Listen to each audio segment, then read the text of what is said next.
curta, compartilha, ajude a gente a ser boca de Deus para mais e mais pessoas. Como vai dizer Paulo VI, quem ajuda a uma obra de evangelização recebe os mesmos méritos de evangelizador. Então, se você pode, compartilhe o link, seja boca de Deus. E se você pode, nos ajude também a continuar evangelizando. E já quero convidar a você que pode, pegue a sua Bíblia comigo, por favor, no Evangelho de São João, capítulo 6, versículo de 44 a 51. Evangelho de São João, capítulo 6, versículo de 44 a 51. Evangelho de São João, capítulo 6, versículo 44 a 51.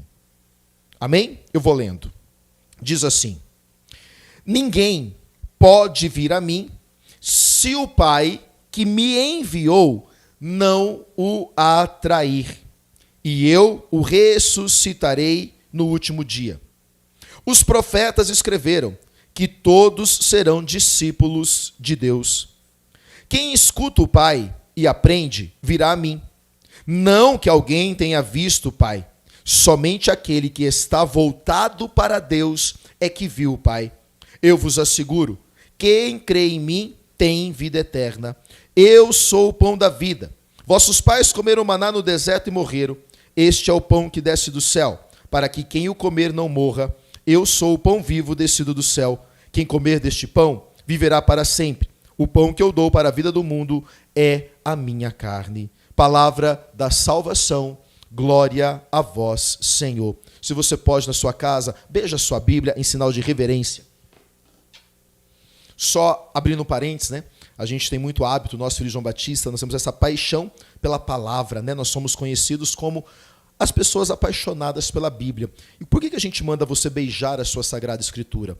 Né? Vai dizer a São Jerônimo, quem é o grande autor da Bíblia, quem catalogou a Bíblia, São Jerônimo vai dizer que se Jesus é o Verbo de Deus encarnado, ou seja, Jesus é a palavra de Deus encarnada. E se a Sagrada Escritura, nós católicos, como temos como a verdade, como a palavra de Deus, então quando eu e você beijamos a Sagrada Escritura, é como se nós estivéssemos beijando a face, o rosto do próprio Jesus. Então, por isso a gente tem hábito de dizer, beija a sua Bíblia e aplauda a palavra de Deus. Né? Então, o fato de beijar a Bíblia é beijar o rosto de Jesus e aplaudir a palavra é aplaudirmos Jesus Cristo, que é o Verbo de Deus encarnado. Fechei parênteses, vamos para o nosso conteúdo de hoje. Minha gente, Jesus hoje, ele começa a sua palavra dizendo, ninguém pode vir a mim, Jesus, se o Pai não o atrair.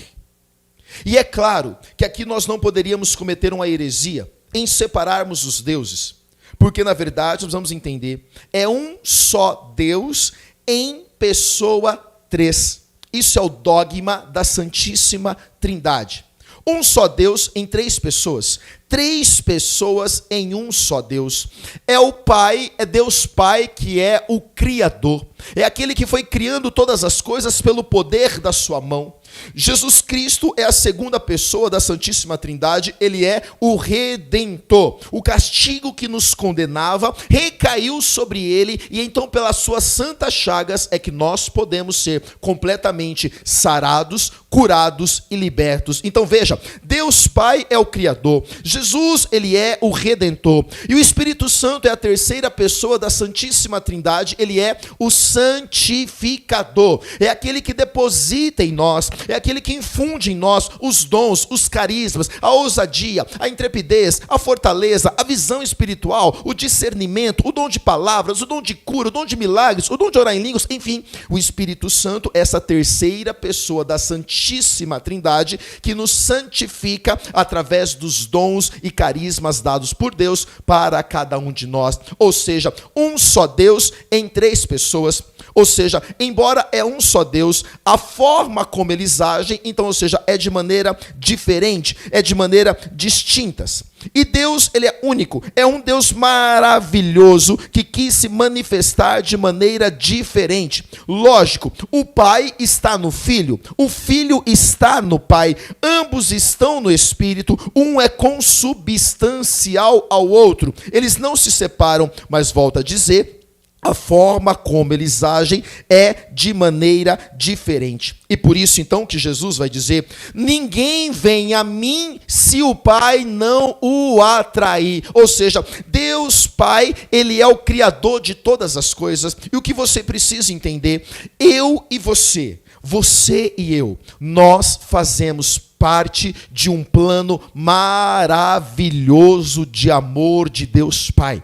Ele é o Criador de todas as coisas. Deus Pai fez a terra, Deus Pai fez a água, Deus Pai fez os animais, Deus fez a natureza, Deus fez tudo aquilo que eu e você podemos contemplar. Deus fez eu e você para um plano maravilhoso de amor. Deus criou o universo, Deus criou as leis, Deus criou os mandamentos, Deus criou os profetas. Foi Deus quem quis que o seu Filho se encarnasse no seio da Virgem Maria. O plano da encarnação de Jesus passou para um plano do Pai, ou seja, o Pai, ele é aquele que executa, o Pai é o idealizador de todas as coisas, e é por isso que nós podemos dizer aquilo que a palavra também nos afirma: não cai nenhuma folha da árvore sem a vontade de Deus, porque Deus está no controle de todas as coisas. Esse é o nosso Deus Pai, esse é o Deus que nos ama, nada foge do seu controle. E entendam uma coisa, talvez a situação pode ter fugido do meu controle e do seu controle. Sim, eu sei que muitas vezes, diante das situações da nossa vida, você fala: meu Deus, eu não sei o que fazer, nossa, essa situação fugiu do controle.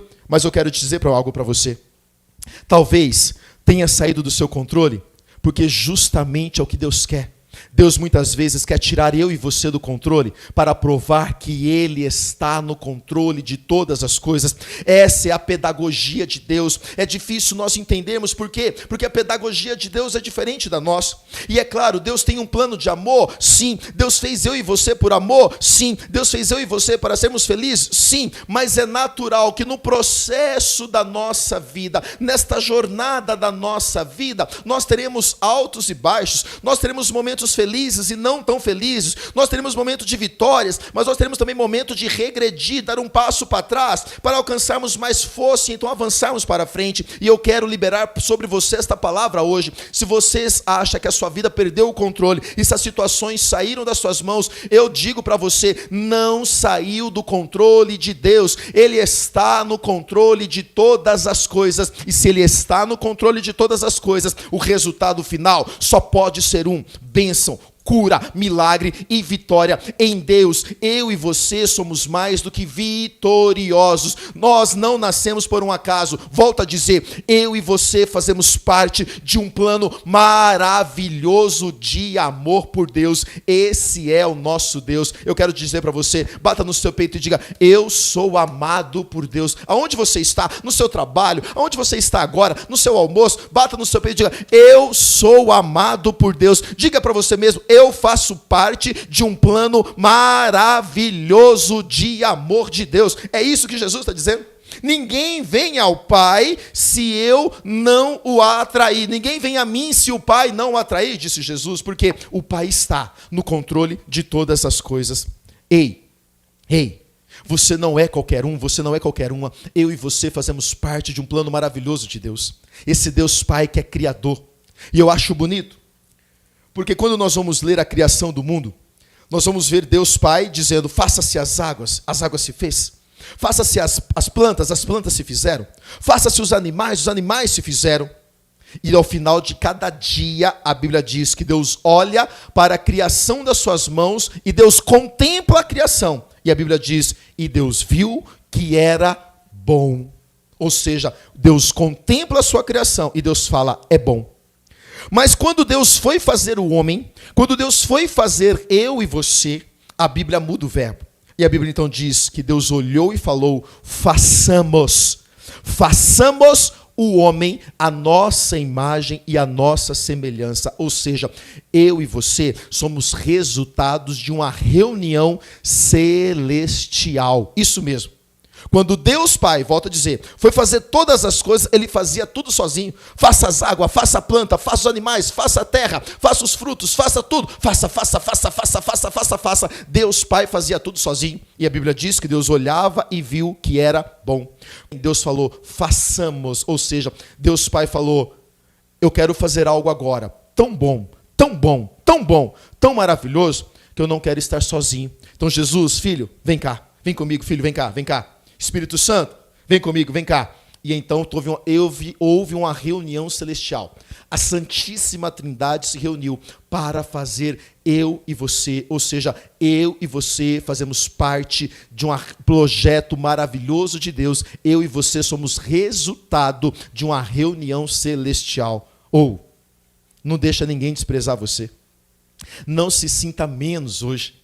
Eu não sei como você se encontra. Talvez você chegou nesta live triste, abatido, talvez porque ainda hoje de manhã desfizeram de você, talvez te humilharam, talvez te rejeitaram, talvez você não se sinta amada. Eu quero dizer para você, você é a obra-prima do Pai, você é o resultado de uma reunião celestial. Deixa Deus curar o teu coração agora de todas as suas carências, de toda a sua dependência emocional. Você que diz, ninguém me ama, ninguém me entende, parece que não há lugar para mim no mundo. Deixa Deus amar você. Você é o resultado de um plano maravilhoso de Deus. Uau, uau. E sabe o que eu acho mais bonito? Que além de haver esta reunião celestial, Deus falou, façamos o homem. Deus disse, no final de quando ele criou o homem, a Bíblia diz, Deus olhou para a criação das suas mãos e Deus falou, uau, é muito bom. Ei, veja, 6 dias, Deus foi criando, sozinho. Faça água, faça tudo, faça. E a Bíblia diz, e Deus viu que era bom. No dia que Deus foi fazer o homem, Deus falou, eu não quero fazer sozinho. Ele podia fazer? Ele é o Criador. Ele é onipotente, onipresente, onisciente. Ele podia fazer tudo sozinho? Mas ele não quis. Ele falou, esse projeto é tão grande. Esse projeto é tão maravilhoso. Ei, e esse projeto é você, amém? Eu estou falando de você, tá bom? Amém? Amém? É você. Deus falou, esse projeto que eu quero fazer, esse projeto chamado Eduardo Oliveira, esse projeto chamado Micaela, este projeto chamado Carolina, este projeto chamado Dona Maria, este projeto chamado Fernanda, este projeto chamado Vanessa, este projeto chamado Edna, este projeto chamado Juan, este projeto chamado Lucas, este projeto chamado Felipe, este projeto que eu quero fazer, ele é tão grande, ele é tão maravilhoso que eu não quero fazer sozinho. Eu podia, mas eu quero que esteja o Pai, o Filho e o Espírito Santo. Nós 3 vamos fazer, porque é um projeto maravilhoso. E Deus vai dizer, quando a Bíblia diz que quando Deus terminou de ver fazer eu e você, a Bíblia diz que Deus viu e falou, é muito bom. Uau! Uau! Bata no seu peito e diga, uau, é muito bom. Não, bate, vai. Uau, é muito bom. Ou melhor, diga assim, uau, eu sou muito bom. Nossa, Eduardo, isso é orgulho, é vaidade. Não, querido. Isso é consciência de quem é você. Exato, porque o mundo aí fora aponta os nossos erros, o mundo aí fora nos joga para baixo, o mundo aí fora fala das nossas dificuldades, o mundo aí fora nos aponta por aquilo que nós fomos. É aquele ditado, nós fazemos 99 coisas boas e uma errada que a gente faz, todo mundo critica aquela sim. Infelizmente nós vivemos no mundo assim, mas Deus não é assim. Você é bom na sua essência, a sua essência é boa, a matéria-prima que você foi feita é maravilhosa, então você faz parte de um plano maravilhoso de Deus. E uau, você é muito bom. Toma posse disso em nome de Jesus Cristo. Deixa cair por terra todos os seus medos, os seus traumas, as suas rejeições, os seus complexos. Deixa cair por terra agora, porque você é resultado de um plano maravilhoso de Deus. É isso que Jesus está dizendo. Ninguém vem a mim se o Pai não atrair. Ou seja, tudo faz parte de um plano maravilhoso e perfeito de Deus Pai. Deus Pai já planejou tudo. Deus Pai está no controle de todas as coisas. Eduardo, mas eu não sei como é que vai ser. Deus está no controle de todas as coisas. Entenda uma coisa.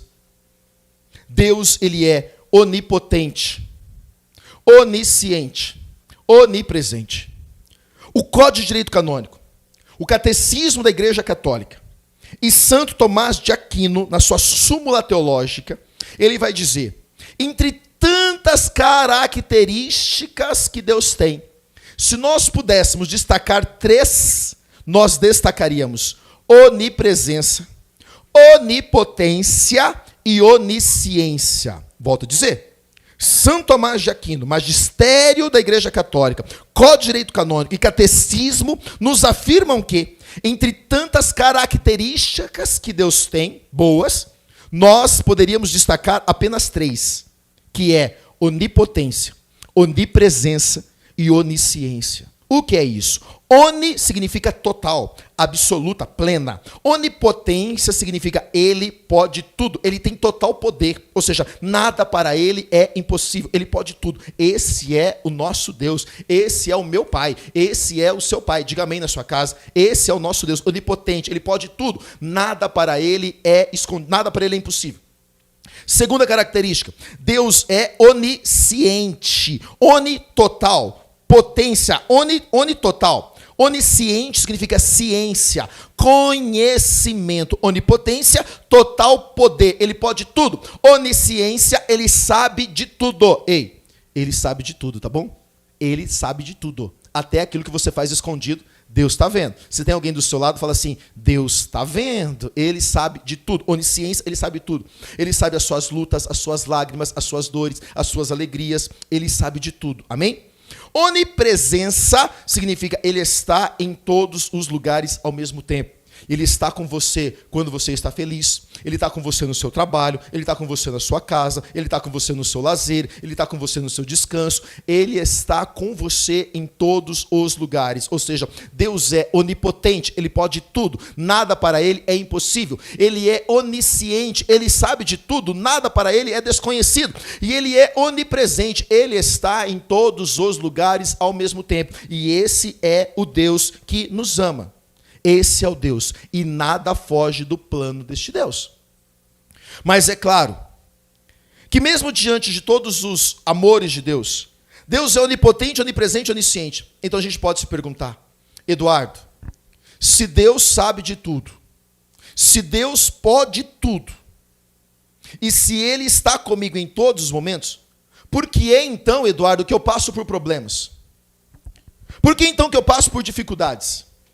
Por que eu passo por adversidades, humilhações, rejeições, traições, doenças, crises, desemprego? Enfim, tantos problemas que eu e você passamos na nossa vida. Afinal, todo ser humano passa por problemas. Independente se você reza, se você não reza. Independente se você faz o 40 dias do Estado ou não. Todos nós passaremos por problemas um dia. Independente se você rezar ou se você não rezar. O grande problema é que, muitas vezes, nós achamos que porque eu e você caminhamos na igreja, é que nós não vamos ter problema. Ou não, já que eu sou um filho amado de Deus, e Deus pode tudo, sabe de tudo e vê tudo, então Ele não poderia permitir que eu passasse por problema. Ei, isso é uma ideia infantilizada. O amor de Deus não está condicionado àquilo que nós passamos. Deus nos ama sempre, na dor, na alegria, na tristeza, em todos os momentos. E Ele está comigo e com você. Mas você pode perguntar, Eduardo, por que então que Deus permite com que a gente passe por situações? O que você precisa entender Deus permite com que eu e você passamos por situações, por quê? Porque é hora de nós amadurecermos. Isso mesmo, é hora de nós amadurecermos. Por que Deus permite a gente passar por coisas? Deus quer que eu e você amadureça. Mas não significa que Ele deixou de nos amar. Não significa que Ele nos abandonou. Mas é hora de eu e você amadurecermos. Eu tenho 2 filhos, o Juan Felipe, de 17, e o Benjamin, de 9 anos. Eu sempre costumo dar esse exemplo. Digamos que eu estou no lugar pregando na igreja. Tá bom? Eu estou lá na frente pregando. Digamos que o Juan Felipe, meu filho de 17 anos, venha correndo lá do fundo da igreja, tropeça no banco, ele entrou correndo na igreja, ele tropeçou no banco e caiu. O Juan Felipe. Tá? O que eu vou fazer? Vou ficar sentado onde é que eu estou. Vou olhar para ele e vou falar, levanta, engole o choro. Você sabe que a igreja não é lugar de correr. Você sabe que você não deveria ter corrido. Então levanta daí, senta no seu lugar e não corre mais. Isso é o Juan Felipe, de 17 anos. Imagina o mesmo cenário. Agora eu estou pregando na igreja e de repente o Benjamin, de 9 aninhos, ele vem correndo do fundo da igreja, tropeça no banco e cai. O que eu vou fazer? Imediatamente eu vou me levantar da onde eu estou. Eu vou correndo até o Benjamin, vou abraçar ele, vou beijar e vou dizer, tá tudo bem, meu filho, tá tudo bem. Papai tá aqui, não chora, tá tudo bem. Ao olhar esta cena, talvez você poderia dizer, nossa, o Eduardo ama mais o Benjamin do que o Juan Felipe. Afinal de contas, o Juan Felipe ele nem se levantou. Ele falou, levanta, engole o choro e vai sentar. E o Benjamim, ele correu e abraçou. Mas isso não significa que eu ame mais o Benjamim do que o Juan. Até porque quem é pai e tem mais de um filho, sabe o que eu vou dizer? Um pai não pode amar mais um filho do que o outro. Nós amamos os dois de maneira igual. Mas por que o Benjamim eu corri e abracei e o Juan não? Porque eu entendo que o Juan Felipe já tem 17 anos de idade e é hora dele amadurecer, criar maturidade, resiliência e força. Então entenda, isso que você está passando não é Deus te castigando, não é Deus te punindo, e não significa que Deus te esqueceu, que Ele não te chama. Pelo contrário, se você está passando hoje por um deserto, por uma prova, por uma noite escura, por uma aridez, por uma crise, seja ela onde for, Deus não está te castigando. Pelo contrário, Ele está olhando para mim, para você, está dizendo: ei filho, amadureça, cria consistência, cria casca, cria resistência, porque eu quero que você amadureça, porque quando você estiver maduro o suficiente,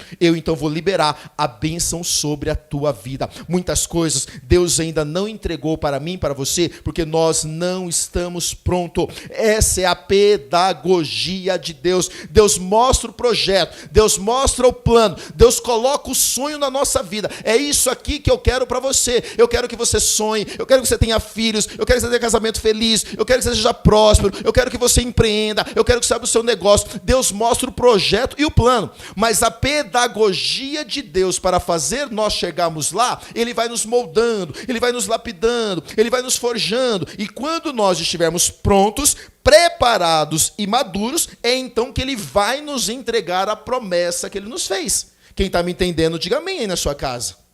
É isso que Deus faz conosco. Ou seja, Deus vai permitindo situações, não é para nos castigar, mas é para nos moldar, para nos amadurecer, e na hora certa, então, Ele vai nos entregar aquilo que Ele nos prometeu. Eu sempre costumo dizer até mesmo o seguinte, e nós temos como exemplo o povo que saiu do Egito.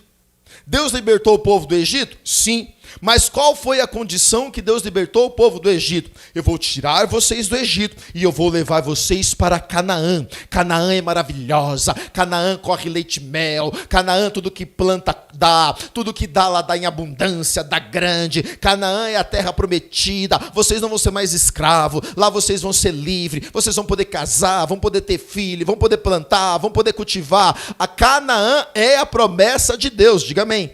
E eu não sei qual é a sua Canaã. Talvez a sua Canaã seja o seu casamento restaurado. Talvez a sua Canaã seja o seu filho que você tanto está esperando, você não consegue engravidar. Talvez a sua Canaã hoje seja o processo parado na justiça.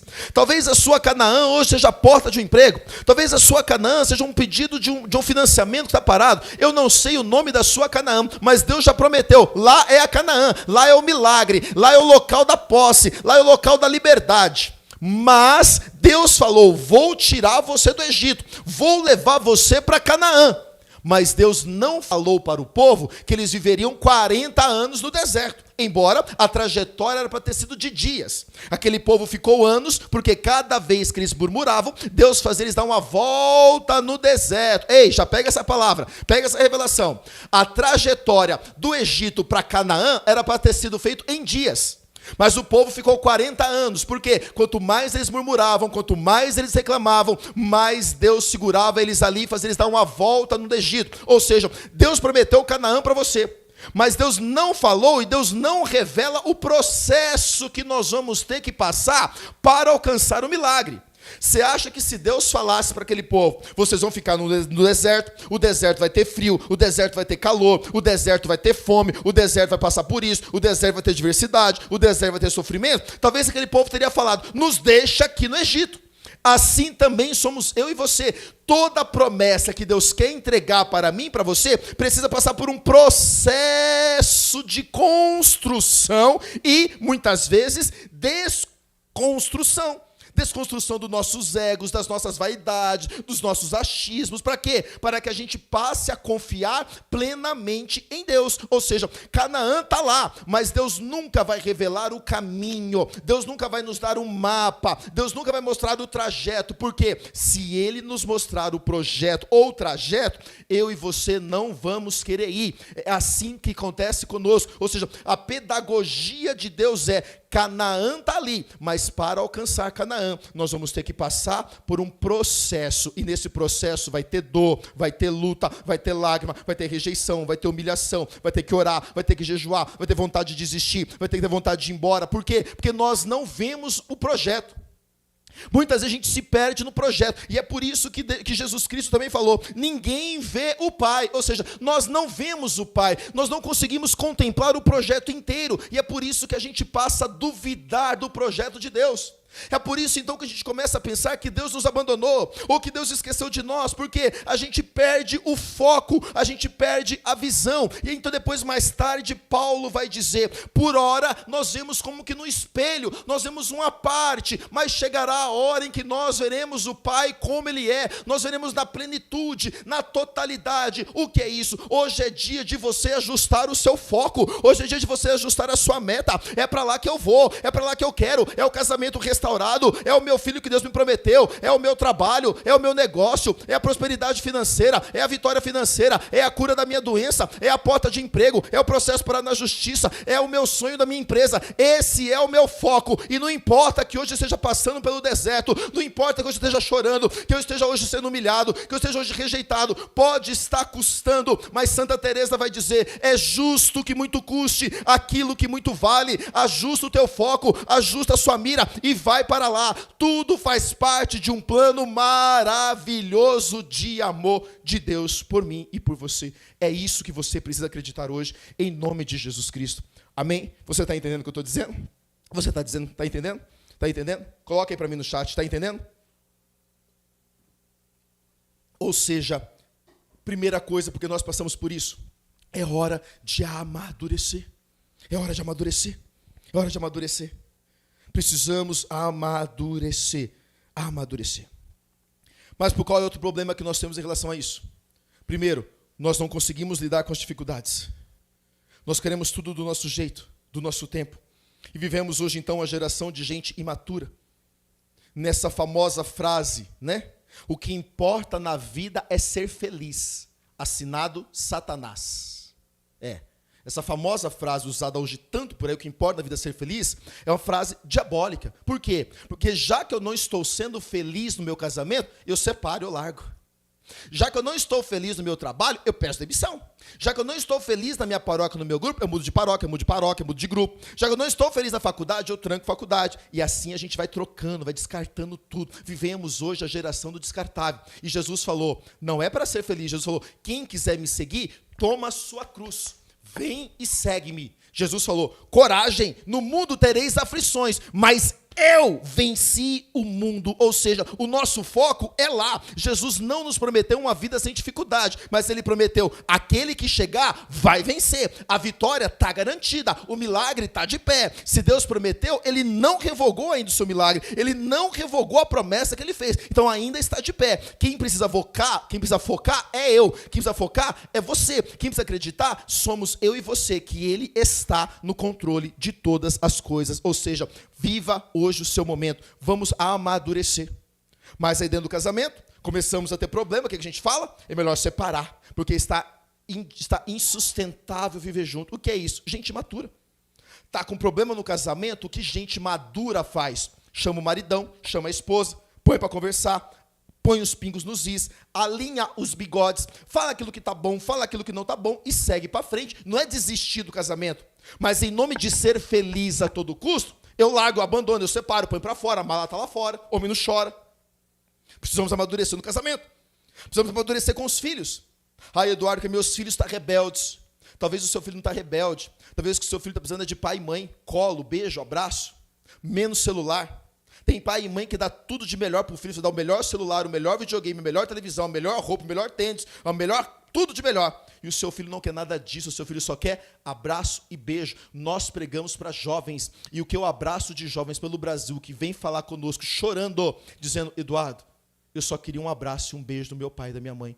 Talvez essa rebeldia que você chama de rebeldia do seu filho, nada mais é do que o seu filho dizendo, olha para mim, eu estou aqui. Então, mas a gente vive uma imaturidade. E aí, então, você xinga o seu filho, você manda o seu filho para a psicóloga, e você acha que a obrigação de educar o seu filho é da escola, você acha que a obrigação de educar o seu filho espiritualmente é da igreja. Gente, é uma geração de gente matura.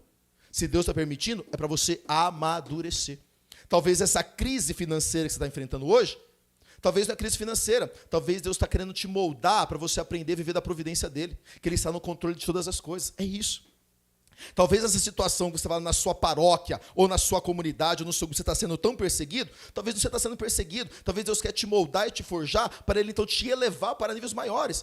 Precisamos amadurecer, minha gente. É isso que é assumir o discipulado de Deus Pai na nossa vida. O discipulado é Deus vai nos moldando. O que é se tornar discípulo? Discípulo é se deixar ser moldado, é se deixar ser forjado por um pai que ama. E o pai que ama corrige. Eu tenho 2 filhos, eu corrijo os meus filhos o tempo todo. Por quê? Porque eu amo. E como eu amo tanto eles, eu quero que eles sejam homens bons, homens íntegros, homens justos. E eu preciso corrigir. Então, ou seja, Deus não esqueceu de você e Deus não está te punindo. Faz parte do discipulado paterno. Deus está nos discipulando. E dentro do discipulado do Pai haverá molde, haverá forja, haverá dor, haverá lágrimas, mas a vitória já está declarada no final. Amém? Amém? Amém? Vou mudar de assunto para a gente poder seguir aqui. Quais são os problemas que nós temos então? De assumir o discipulado paterno de Jesus, de Deus Pai. Primeiro, achamos que Deus nos esqueceu, ou achamos que Deus está nos punindo. Então a segunda visão aqui também é o quê? Uma visão distorcida acerca de Deus Pai. Muitos de nós trazemos conosco, não talvez por maldades nossas, mas talvez por algo que foi incutido em nós, foi nos ensinado desde pequeno, uma visão distorcida acerca de quem Deus é. Quem de nós escutou aquela frase já assim, né, de mamãe? Se não comer tudo, Deus castiga. Se não tomar banho direito, Deus castiga. Se desobedecer o pai e a mãe, Deus vai te castigar. Ou seja, a gente foi como criança e foi gerando em nós uma imagem, uma visão de um Deus castigador e punitivo. Isso a psicologia vai nos ensinar. Um trauma, ele é gerado em nós, através de 2 formas. De um forte impacto emocional, uma única vez, porque quando Deus nos fez como uma folha em branco. E ao longo da nossa jornada de vida, vão sendo gerados traumas, medos, inseguranças, crenças em nós. E isso estão sendo gerados de 2 formas. Um forte impacto emocional, uma única vez, gerou um trauma, ou por repetições. Então a gente é criança e a gente escuta a mamãe dizer, Deus vai te castigar, Deus vai te castigar, Deus vai te castigar. Se não fizer isso, Deus castiga. Volto a dizer, não estou aqui culpando papai e mamãe, tá bom? Eles também são inocentes. Nossos pais não tiveram conhecimento que, graças a Deus, hoje nós temos. Os nossos pais, talvez, não tiveram a oportunidade de escutar Moisés Rocha, não tiveram a oportunidade de escutar filho de João Batista, então eles não têm o conhecimento que nós temos hoje. Nós temos, então louvado seja Deus por isso. Então não estou aqui culpando papai e mamãe, tá bom? Mas eu estou dizendo que nós precisamos hoje mudar essa visão que nós temos de Deus. Um Deus castigador, um Deus punitivo, um Deus distante. Por que não? Deus é justiça? Sim, mas Deus também é misericórdia. E eu acho bonito. No parágrafo 16:5-9 do Diário de Santa Faustina, que é a secretária da misericórdia, Jesus vai dizer, ainda que teus pecados sejam tão escuros como a noite, não temas a mim, ó frágil criança, porque entre a justiça de Deus e o seu pecado existe o rio da minha misericórdia. Ou seja, Deus não é um Deus castigador e punitivo, pelo contrário, Deus é um Pai amoroso, bondoso e que nos ama, e Ele nos acolhe. Então, ou seja, primeiro ensinamento da nossa transmissão de hoje. Por que a gente passa por coisas, Eduardo? Se Deus Pai me ama, se Ele é onipotente, se Ele é onipresente, se Ele é onisciente, Ele sabe de tudo, Ele pode de tudo, por que eu passo por problemas? Primeiro, é hora de amadurecer, criarmos maturidade. Deus não está te castigando, Deus não está te punindo, é o processo, suporta o processo, e a vitória vai chegar. Segundo ensinamento, mudarmos essa visão de um Deus que é castigador e punitivo. Deus não está me castigando, Deus não está punindo. Foi Deus quem quis assim. Às vezes não foi Deus, às vezes é consequência humana, às vezes é colheita de semeaduras que você fez. Não tem nada a ver com Deus. Isso aqui daria uma outra live que eu não tenho tempo de explicar agora. Mas é a lei da semeadura. Ou seja, Deus não está te castigando. Deus não castiga ninguém. O Catecismo da Igreja Católica vai dizer que o mal ele é inacessível a Deus. Ou seja, Deus não pode fazer mal a ninguém. É o segundo ensinamento de hoje. Deus não está nos castigando. Terceiro problema que hoje que nós temos muito nos nossos dias, de nos tomarmos posse desse discipulado paterno de Deus. Problema com relacionamentos interpessoais. Isso mesmo. Por que que eu, Eduardo, muitas vezes não consigo assumir esse cuidado de Deus? Por que que eu não consigo entender que Deus me ama, que Deus está comigo, que Ele não me abandona? Por quê? Porque nós vivemos hoje uma geração cada vez mais de pessoas egoístas, cada vez mais de pessoas individualistas. Então hoje cada vez mais é o meu umbigo, é as minhas regras, é o meu tempo, é o meu dinheiro, é o meu carro, é o meu espaço. Então vivemos hoje uma geração do cancelamento. Por qualquer coisa a pessoa cancela, bloqueia, para de seguir, fala mal, desabafa. Ou seja, hoje a gente vive a era do bloqueio. E então nós levamos essa mesma visão para Deus. Então por que que eu tenho dificuldade de acreditar que Deus está cuidando de tudo? Porque eu me baseio o meu relacionamento com Deus, assim como eu baseio o meu relacionamento com as pessoas. Já que as pessoas traem, já que as pessoas abandonam, já que as pessoas cancelam, já que as pessoas bloqueiam, então eu acho que o que está acontecendo na minha vida é porque Deus também me bloqueou, Deus também me abandonou, Deus também parou de ir. Não é, Deus não para, Deus nunca vai desistir de você. E vou aprofundar ainda mais. Muitas vezes, esse relacionamento com Deus, baseado em relacionamento de pessoas, também se baseia em relacionamento paterno terreno. Isso mesmo. A gente viaja pelo Brasil e pelo mundo hoje. E muitas vezes a gente vai falar de amor de Deus, as pessoas têm dificuldade de tomar posse. Por quê? Porque tiveram um pai ausente, tiveram um pai grosseiro, viram um pai alcoólatra, viram o pai muitas vezes agredir a mãe. Então, muitas pessoas têm dificuldade, quando a gente fala a palavra pai, a pessoa já cria uma barreira, a pessoa já se fecha, já se tranca. E dificilmente, então, ou seja, o amor de Deus consegue chegar no coração dessa pessoa se esses traumas, se essas crenças não forem derrubadas. Então, por exemplo, não estou generalizando, mas geralmente quem é filho de pais separados, quem é filho adotivo, quem vivenciou, presenciou cenas de agressão dentro de casa, que viu o pai brigar com a mãe, vai ter essa dificuldade maior em assumir esse discipulado paterno, esse cuidar de Deus. Porque vai jogar para Deus aquilo que a pessoa viveu dentro dela. Mas o que eu quero dizer para a gente poder rezar, independente se hoje você está vivendo o seu processo, é hora de você amadurecer. Ou independente se hoje você tem essa visão distorcida de Deus, ou se você reflete em Deus aquilo que você viveu nos seus relacionamentos, hoje é dia de você deixar Deus curar você. Hoje é dia de você deixar Deus curar as suas carências. Este vazio que você vive tendo no seu peito e que você vive tentando preencher com coisas, com pessoas, com bens materiais, deixa eu dizer para você, este vazio não é material, este vazio é existencial. Este vazio tem nome, é Deus. Deixa Deus amar você, deixa Deus curar você dos teus complexos de inferioridade, você que não se acha capaz, que não se acha digno, deixa Deus curar a sua baixa estima, você que não se sente bonita, você que não se sente atraente, deixa Deus curar as suas culpas, os seus medos, as suas inseguranças. Hoje é dia de mim e de você assumirmos esse discipulado, esse processo formativo de um Deus que ama. Mas que nesse processo de formação, nesse discipulado, haverá dores, haverá lutas, haverá lágrimas, mas o único objetivo é fazer de mim e de você pessoas melhores. É fazer de mim e de você pessoas vitoriosas. Esse é o desejo de Deus para nós hoje. Deixa Deus curar o seu coração. Deixa Deus curar você hoje de todas as tuas carências e de tudo aquilo que te impedem de viver o extraordinário de Deus na sua vida. Finalizo do mesmo jeito que eu comecei. Você não é qualquer coisa. Você não é qualquer um.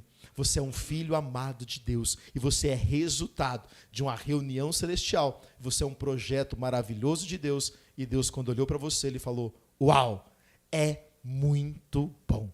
Então, eu quero finalizar essa transmissão de hoje, nós vamos rezar ainda, não sai daí, mas eu quero finalizar a minha pregação para a gente poder rezar, dizendo o seguinte: saia dessa transmissão hoje de peito estufado.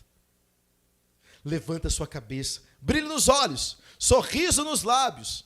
Levanta amanhã, se você já está no seu trabalho hoje, amanhã, sexta-feira, não tem problema, levanta mais cedo, toma um banho, lava esse cabelo, faz uma chapinha, mete uma make poderosa, sai para a vida de peito aberto, estufado.